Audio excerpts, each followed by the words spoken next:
discuss more questions of moving charge and magnetism.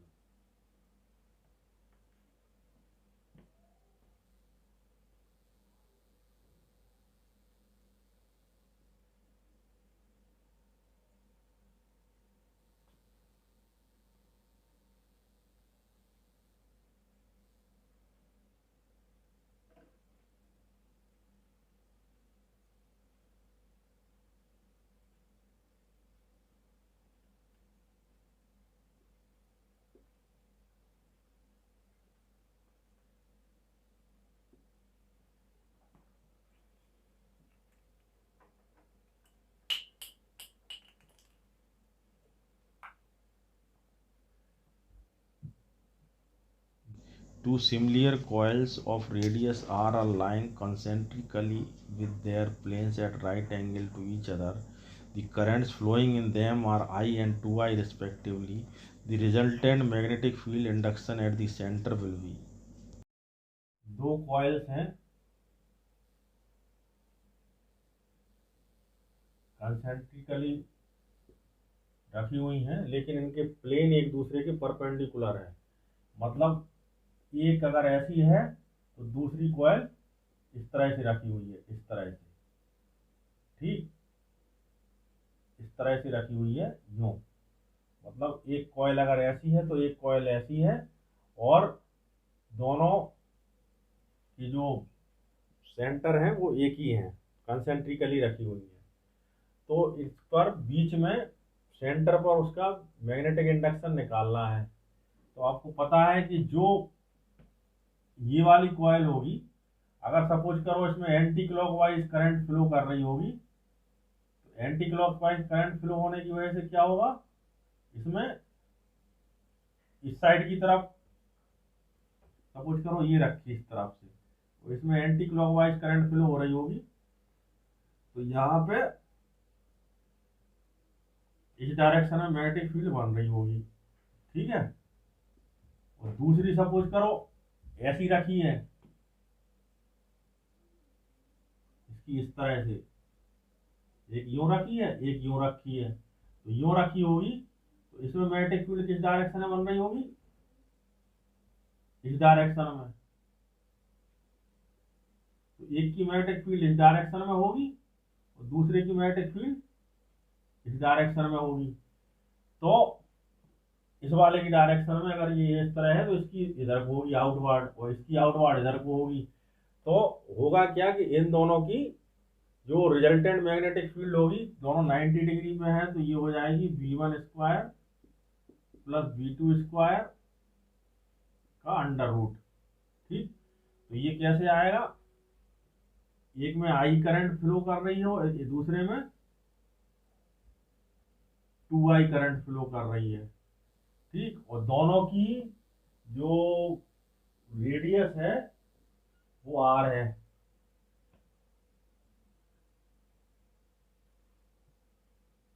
इसकी भी r है और इसकी भी r है, रेडियस दोनों की सेम है, लेकिन एक में करंट I फ्लो कर रही है, दूसरे में 2I फ्लो कर रही। तो v1 की वैल्यू रखेंगे μ0 अपॉन 4 पाई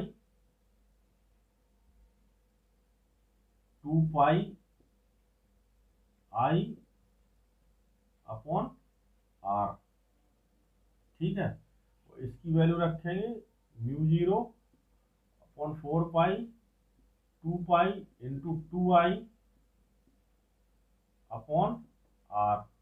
इसका भी होल स्क्वायर होगा, इसका भी होल स्क्वायर होगा, ये अंडर रूट होगा, ठीक है। तो यहां से μ0 अपॉन 4 पाई होल स्क्वायर, ठीक, 4 pi square I square r, ठीक है। यहां से भी μ0 अपॉन 4 पाई होल स्क्वायर, ठीक, 4 पाई स्क्वायर अपॉन r का स्क्वायर और 4I अंडर रूट। ठीक है, इसमें से कॉमन क्या क्या आ जाएगा, इतना कॉमन आ जाएगा, ये इसमें भी है और इसमें भी है। ठीक, तो mu zero upon 4 pi square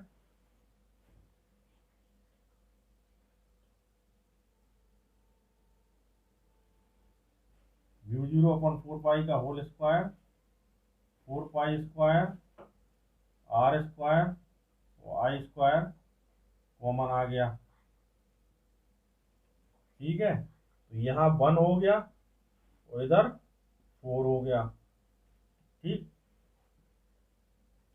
तो ये सब बाहर आ जाएगा, स्क्वायर स्क्वायर हट के म्यू जीरो अपॉन 4 पाई, जब अंडर रूट लेंगे तो। ठीक है, 4 पाई की 2 पाई आई, और ये रहेगा अंडर रूट 5। ठीक है, इससे ये कट गया, तो म्यू जीरो अपॉन 2 आई अंडर रूट 5, ये आ गई बी की वैल्यू। और ये आर भी रहेगा, आर छूट गया यहाँ पे, ये वाला आर, इसका भी स्क्वायर हो गया था, तो ये आर जब बाहर आएगा तो स्क्वायर हट जाएगा, तो ये आर भी रहेगा यहाँ।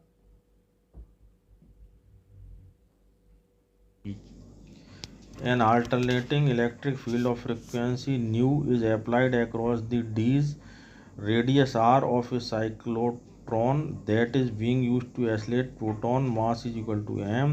The operating magnetic field V used in the cyclotron and the kinetic energy K of the proton beam produced by it are given by.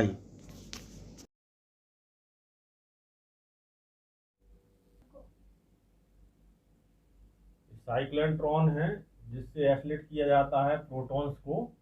ठीक है, तो जो फ्रिक्वेंसी ऑफ अल्टरनेटिंग फील्ड है, इलेक्ट्रिक फील्ड है, वो म्यू है, magnetic field B है, तो रेडियस जिसमें ये सर्कुलर पाथ कवर करते हैं और डी की वो आर है, kinetic energy of proton beam के है, तो यहाँ बी की वैल्यू और के की वैल्यू निकालना है। ठीक है, तो क्या होगा जब ये मैग्नेटिक फील्ड में एंटर करेंगे तो इसकी पाथ सर्कुलर पाथ हो जाएगा, यानी M R omega square is equal to Lorentz का फोर्स होगा बी क्यू ई, प्रोटॉन का चार्ज होता sorry B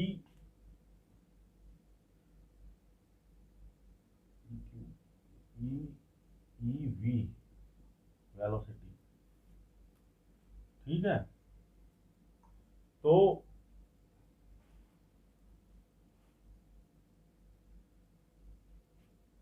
M radius are है तो इसे कैपिटल आर ही लेंगे अब हम, M R omega square is equal to B E R omega, omega से ओमेगा कैंसिल हो गया। ठीक है, आर से आर कैंसिल हो गया, और 2 pi nu is equal to B E. ठीक, तो यहाँ से न्यू की वैल्यू आई B E upon 2 pi M.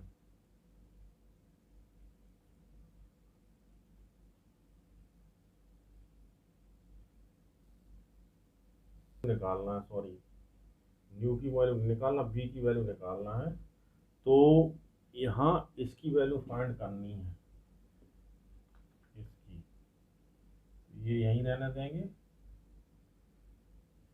B is equal to 2 pi M nu upon E, ये हो गई। ठीक है,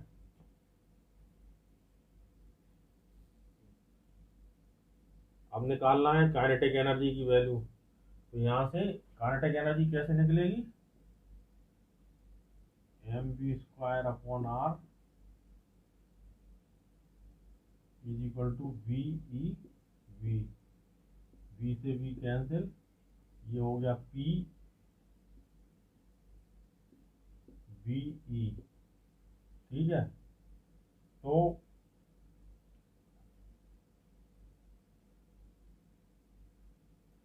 इसको पूरे को स्क्वायर कर देंगे हम दोनों side, P square upon R square B square E square. अपन को पता है P square upon 2m is equal to K, तो P square is equal to K into 2m। ठीक है, तो यहाँ हो जाएगा K into 2m upon R square B square E square. B square की वैल्यू यहाँ रख देंगे इसमें। ठीक है, तो यहाँ से के की वैल्यू वैसे कितनी आ रही है, B square E square R square upon 2m।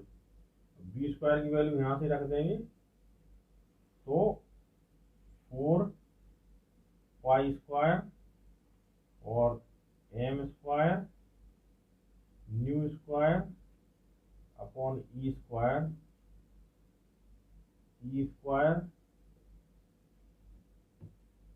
Are square upon 2m। E square से ई स्क्वायर कैंसिल हो गया, एम से एक स्क्वायर कैंसिल हो गया, इसकी वैल्यू आई 4 pi square M nu square R square upon 2। इधर से कट भी जाएगा, ये 2 2 जा 4, तो इधर ये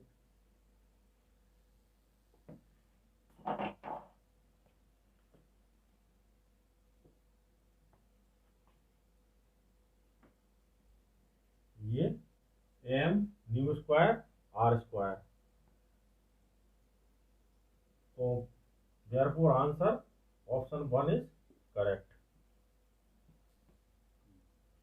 Proton is released from rest in a room. It starts with an initial acceleration a0 towards west. When it is projected toward north with a speed v0, it moves with an initial acceleration 3a0 toward west. The electric and magnetic field in the room are.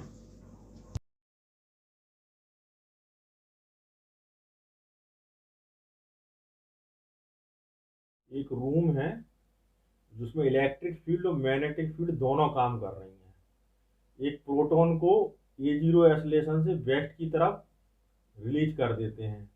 ठीक है, तो इसमें जो electrical force होगा, force due to electrical field होगा, वो कितना होगा,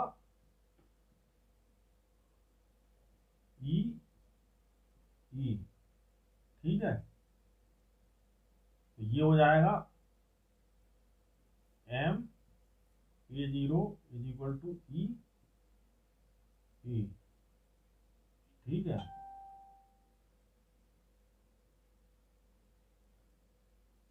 ये होगा इलेक्ट्रिकल फोर्स। ठीक, अब जब v0 वेलोसिटी से नॉर्थ की तरफ प्रोजेक्ट करते हैं, तो भी जो वेस्ट की तरफ चला जाता है ये 3 एक्सेलरेशन से।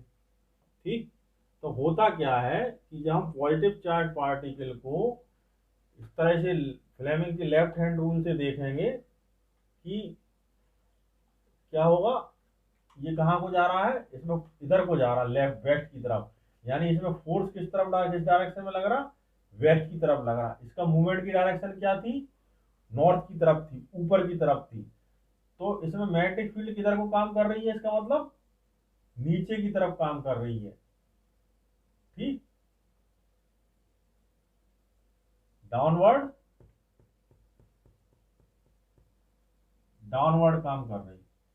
ठीक है, इसका मतलब मैग्नेटिक फील्ड किधर काम कर रही, इधर काम कर रही। ठीक, तो मैग्नेटिक फील्ड की वजह से क्या होगा, 3a0 जब लगेगा इंटू एम, इसमें दोनों लग जाएंगे F1 प्लस यानी F E plus F M. ठीक, तो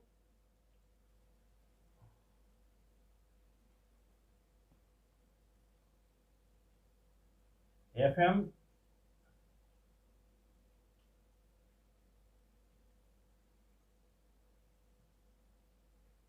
की वैल्यू कितनी आएगी, यहां से एफ ई की वैल्यू कितनी है,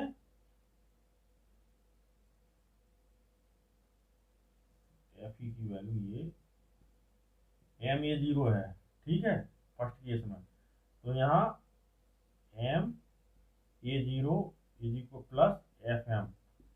मतलब क्या है, जब दोनों ही फोर्स काम कर रहे हैं वेस्ट की तरफ, यानी इलेक्ट्रिकल फोर्स भी काम कर रहा, मैग्नेटिक फोर्स भी इसी डायरेक्शन में काम कर रहा, हमने देख लिया कि मैग्नेटिक फोर्स भी इसी डायरेक्शन में काम कर रहा, तो ये इधर को मुड़ गया, तो माने इलेक्ट्रिकल फोर्स तो लग ही रहा था इसमें और मैग्नेटिक फोर्स तो भी लगने लगा, तो उसमें उस केस में इसका एक्सेलरेशन 3a0 हो गया। तो यानी जब ये दोनों फोर्स काम कर रहे हैं तब m इंटू 3a0 इसके टोटल फोर्स की वैल्यू आएगी।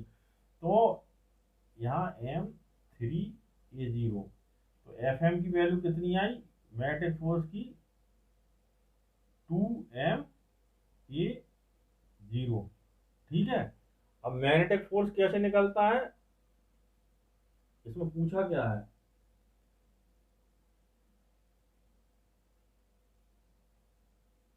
इलेक्ट्रिकल मैग्नेटिक फील्ड पूछी है, तो इलेक्ट्रिकल फील्ड तो इसी से आ गई, यहां से इस वाले फॉर्मूले से।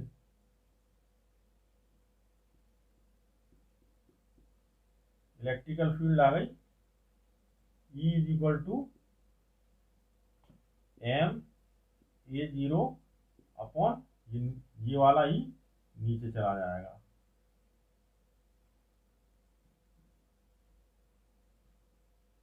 ठीक है,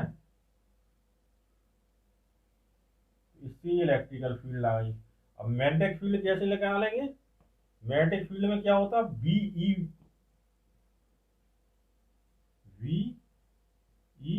वी मैग्नेटिक फोर्स। ठीक है, वी की वेलोसिटी v0 दी है 2ma0, तो यहां से मैग्नेटिक फील्ड की value I 2ma0 upon v0। Clear, okay. In an ammeter, 0.2% of main current passes through the galvanometer. If resistance of the galvanometer is D, the resistance of ammeter will be। ये ammeter है, इसमें एक shunt लगा होता है high resistance, तो ये galvanometer में शंट का यूज करके उसे एमीटर बनाते हैं। ठीक है, शंट एक रेजिस्टेंस होता है जिसे गैल्वोमीटर के पैरेलली जोड़ा जाता है, तो उससे ये एमीटर में चेंज हो जाता है। तो यहाँ कंडीशन ये दी है कि जो करंट गैल्वोमीटर में एंटर करती है वो पूरी करंट का 0.2% होती है। ठीक, अब 0.2% होती है तो अमीटर का रेजिस्टेंस निकालना है। ठीक है ना, तो ये कैसे निकलेगा, सपोज करो ये पॉइंट ए और बी है, तो voltage between A and B होगा टोटल रेजिस्टेंस, दोनों पैरेलल में जुड़े हैं, ये रेजिस्टेंस एस है तो इसका टोटल रेजिस्टेंस इनटू करंट, यानी resistance into current into total resistance.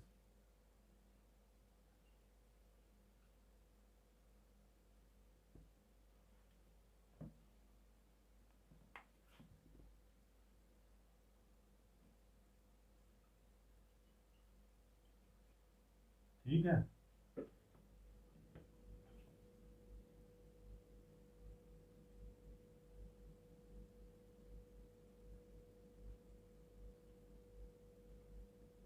Total resistance होगा S G S plus G. ठीक है, पैरेलली जुड़े इसलिए। ठीक, तो ये आ गया वोल्टेज। अब इसमें भी वोल्टेज यही रहेगा, मतलब अगर हम आई जी निकालें तो आई जी की वैल्यू भी V अपॉन जी आएगी। मतलब केवल इतना लें, अगर हम इतना इसको छिपा लें तो वोल्टेज यहाँ पर भी यही होगा और यहाँ पर भी वही होगा। तो वोल्टेज इज इक्वल टू क्या होगा, करंट इनटू रेजिस्टेंस। ठीक, तो करंट इज इक्वल टू क्या होगा, वोल्टेज अपॉन रेजिस्टेंस। तो वोल्टेज कितना है, I S G S plus G upon G. तो इस जी से जी कैंसिल, तो आई जी की value I S S plus G. ये इसकी 0.2% है, तो यहाँ लिखेंगे 0.2 upon 100 I is equal to ये I S S plus G. ठीक, आई से आई कैंसिल, ये इधर से ये कटा तो यहाँ 1000 होगा, तो इसे काटा तो इसे 500 होगा। ठीक है, तो यहाँ आया 1/500 is equal to S S plus G. इसको पलट लेंगे तो 500 is equal to S plus G upon S. तो 500 is equal to S upon S plus G upon S. तो 500 is equal to 1 plus G upon S. तो G upon S is equal to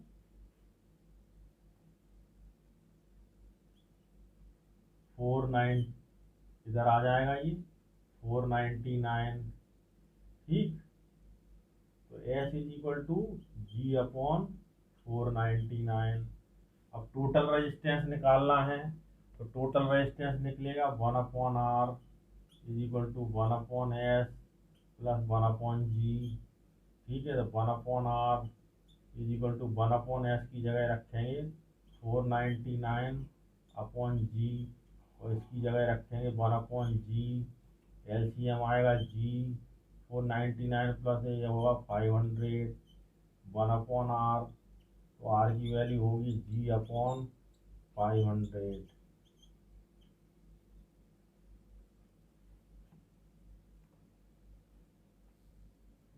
दो wire हैं, Two identical long conductor wire AOB and COD are placed at right angle to each other with one above other such that O is their common point at the two.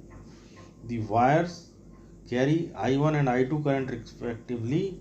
Points P is lying at distance D from O along a direction perpendicular to the plane containing the wires. The magnetic field at the point P will be AOB और COD एक दूसरे को ऊपर रखे हुए हैं एक ही plane में। ठीक है, उनको क्रॉस करने वाला जो पॉइंट है O है। ठीक है, इस O पॉइंट से इसके परपेंडिकुलर प्लेन में, यानी यहाँ पे ये परपेंडिकुलर प्लेन होगा, ये प्लेन ऐसा है, इसके परपेंडिकुलर प्लेन में यहाँ पे कहीं कोई D पॉइंट है, सॉरी D डिस्टेंस पे P पॉइंट है। यहाँ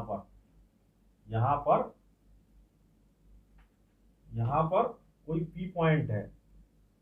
ठीक है, यहाँ से D डिस्टेंस पर, तो इस पॉइंट पे क्या करना है अपन को, इसकी वजह से मैग्नेटिक फील्ड निकालना है। ठीक, तो राइट हैंड थंब रूल से यहाँ पे इधर की इसकी वजह से किस डायरेक्शन में काम करेगा, इस डायरेक्शन में। इसकी वजह से किस डायरेक्शन में काम करेगा मैग्नेटिक फील्ड, इस डायरेक्शन में यहाँ पे। ठीक है, और इसकी वजह से किस डायरेक्शन में काम करेगी मैग्नेटिक फील्ड, इसकी वजह से मैग्नेटिक फील्ड किस डायरेक्शन में काम करेगी, इस डायरेक्शन में। ठीक, दोनों एक दूसरे के साथ 90 डिग्री का एंगल बनाएंगी, तो दोनों को जोड़ना पड़ेगा। ठीक है ना, लॉन्ग वायर है ये,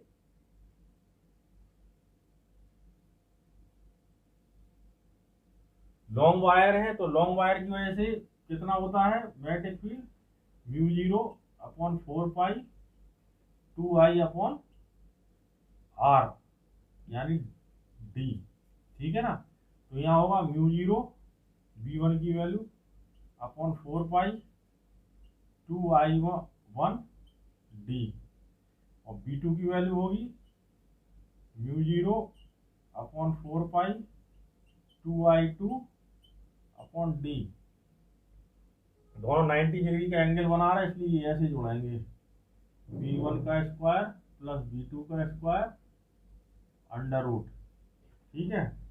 तो ये आएगा म्यू जीरो अपॉन 4 पाई 2I upon D I1, mu zero upon 4 पाई 2I2 अपॉन डी का होल स्क्वायर, इसका भी होल स्क्वायर, और ये अंडर रूट, ठीक है।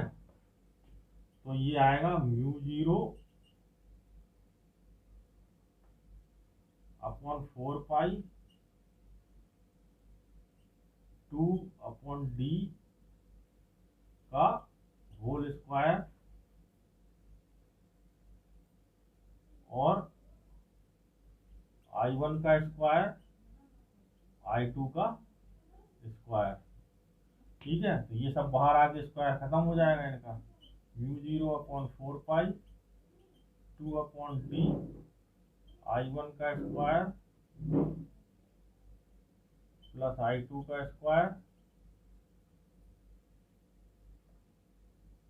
अंडर रूट, ठीक है। तो होगा म्यू जीरो 2 पाई डी I1 का स्क्वायर प्लस I2 का स्क्वायर।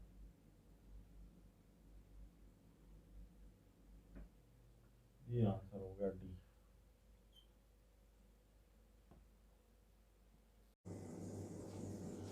एक नेक्स्ट क्वेश्चन आएगा, उसमें इंड्यूस्ड EMF या इंड्यूस्ड करंट के बारे में समझना पड़ेगा।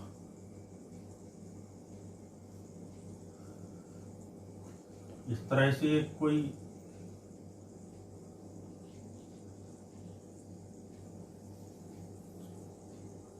हॉर्स शेप्ड कंडक्टर है, सी शेप्ड, ठीक है। ये एक मैग्नेटिक फील्ड में रखा हुआ है और ये एक सीधा कंडक्टर है, इसको F फोर्स से इस डायरेक्शन में फ्लो करते हैं V वेलोसिटी से, ठीक है। तो सपोज करो ये यहां से यहां तक खिसक जाता है,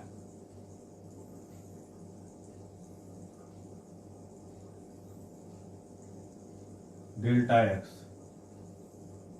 ठीक है। तो वर्क डन कितना होगा,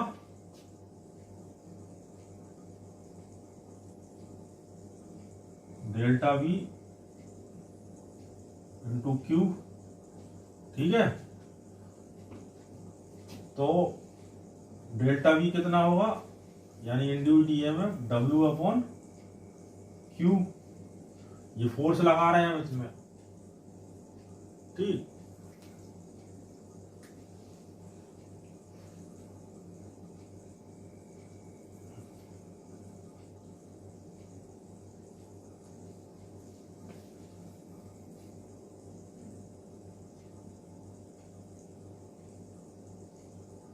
F into delta x upon Q delta we, ठीक है। तो F की वैल्यू कितनी होगी, IBL, ठीक है, क्योंकि इसमें करंट फ्लो कर रही है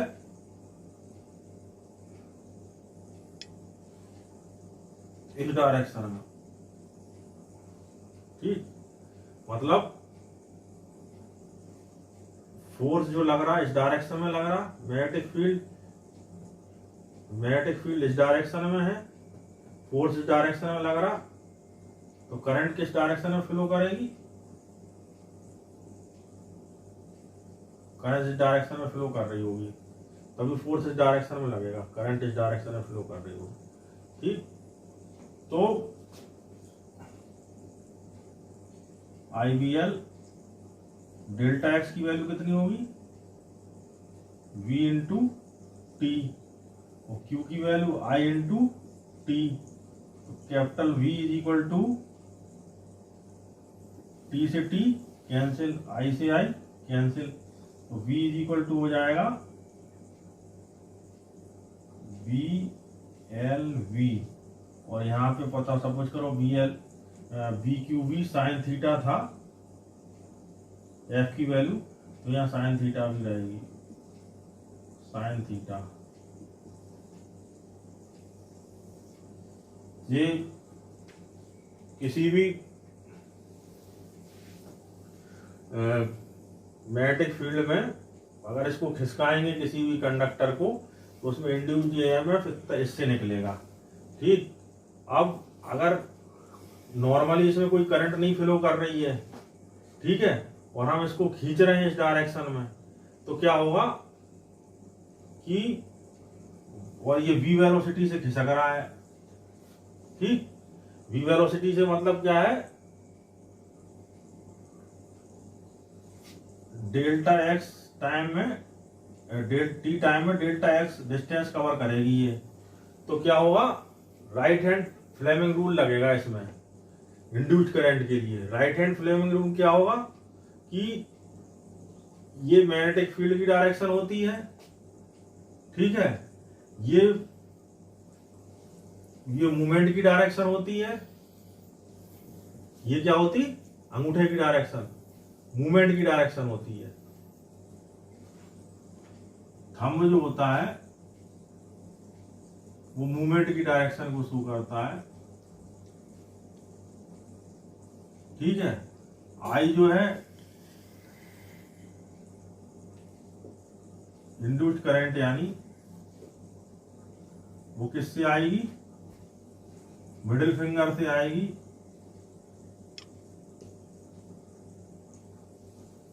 और इंडेक्स फिंगर से आएगी V की वैल्यू।